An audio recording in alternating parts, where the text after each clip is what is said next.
तो शिवराम जी, जैसे अभी हमारी जो देवशयनी एकादशी निकली है अभी, तो भगवान विष्णु तो अगले 4 महीने के लिए निद्रा में चले गए हैं। तो अब जो कार्यभार है हमारे शिव जी पर आ गया, अगले 4 महीने वो सृष्टि का संचालन करेंगे। तो आज की इस पॉडकास्ट में मेनली हम महादेव और सावन पर बात करने वाले हैं, क्योंकि सावन का महीना भी आने वाला है। जी। तो सबसे पहले तो मैं आपसे यही जानना चाहूंगी, जब हमारे विष्णु भगवान हैं तो भगवान को नींद लेने की क्या आवश्यकता पड़ गई? जिस समय पे राजा बलि यज्ञ करते हैं तीनों लोक के सिंहासन के लिए, उस समय पे इंद्र भी घबरा जाता है कि कहीं मेरा सिंहासन ना चला जाए।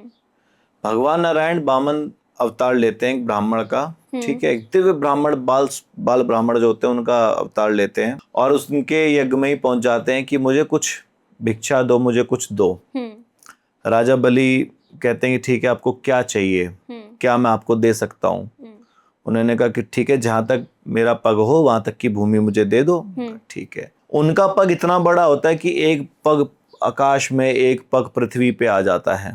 पूरी पृथ्वी नाप देते हैं, 2 पगों में पूरा ब्रह्मांड नाप देते हैं।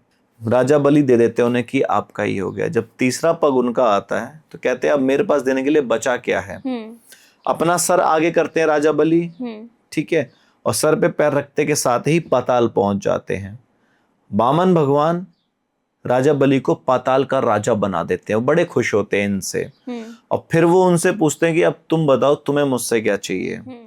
उस समय पे उन्हें पता चलता है कि साक्षात ये नारायण हैं, साक्षात भगवान हैं। और उनके मन में चाह आती है कि अगर आपने मेरे को यहाँ रखने की चाह रखी है तो अब आप भी मेरे साथ यहाँ पे रहिए। लक्ष्मी जी को ये भी बात पता चलती है कि ऐसे ऐसे अब नारायण यहाँ पे रहने वाले हैं। वो क्या करती हैं, राजा बलि को अपना भाई स्वीकार करती हैं, भाई मानती हैं। यही रक्षा सूत्र बांधती हैं, जो हम कहते हैं ना दीनबंधो राजा बलि वाला जो मंत्र पढ़ते हैं पंडित जी लोग, वो इसीलिए पढ़ते हैं। जो राखी का जो पहला महत्व आता है, अपना भाई बनाती हैं।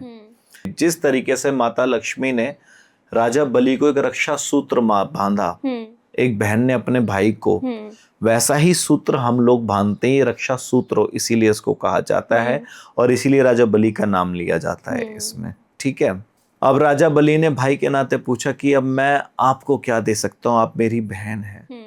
तब वो कहते हैं अगर कुछ देना ही है तो जो मेरे नारायण, मेरे पति परमेश्वर हैं, उन्हें ही मुझे दे दो। कहते हैं ठीक है, लेकिन कुछ समय ये मेरे साथ यहाँ पे वास करेंगे। जैसे भी सावन के बाद जो हमारी देवठानी एकादशी तक का जो समय होता है वो यहीं पे, अच्छा, जो ये 4 महीने होंगे जो शयन बोलते हैं, जी कि विष्णु जी सोते हैं और देवता भी कहते हैं ना सो जाते हैं, है ना, देवठानी एकादशी पे फिर सब उठते हैं, है ना।